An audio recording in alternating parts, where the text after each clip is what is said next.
Terbatas aktivitas perkantoran di Kabupaten Kepulauan Tanimbar tetap berjalan pasca gempa 7,5 magnitudo.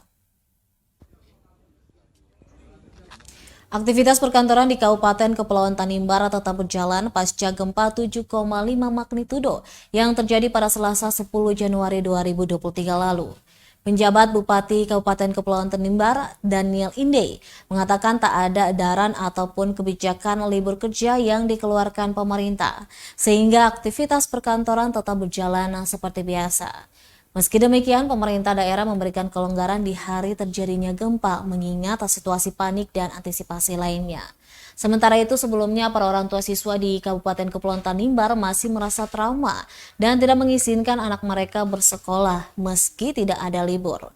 Kondisi tersebut disampaikan Sekretaris Dinas Pendidikan dan Kebudayaan Kabupaten Kepulauan Tanimbar, Sakarias Lesi melalui telepon pada Rabu 11 Januari 2023. Menurutnya, para orang tua belum mengizinkan anak-anaknya untuk ke sekolah. Selain karena masih trauma, khawatir juga rasa kantuk karena peristiwa gempa terjadi pada pukul 2:47 waktu Indonesia Timur. Lesi mengaku prinsipnya aktivitas sekolah tetap berjalan karena di samping itu pada Selasa 10 Januari 2023 merupakan hari kedua tahun ajaran baru.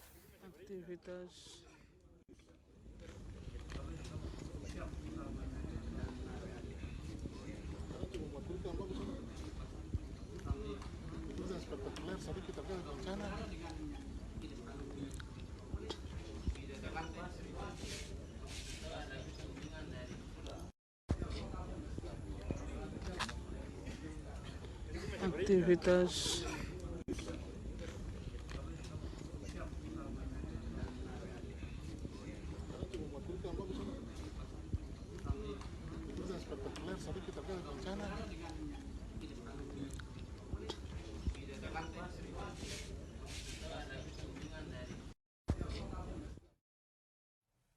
Terima kasih sudah nonton. Jangan lupa like, subscribe, dan share ya.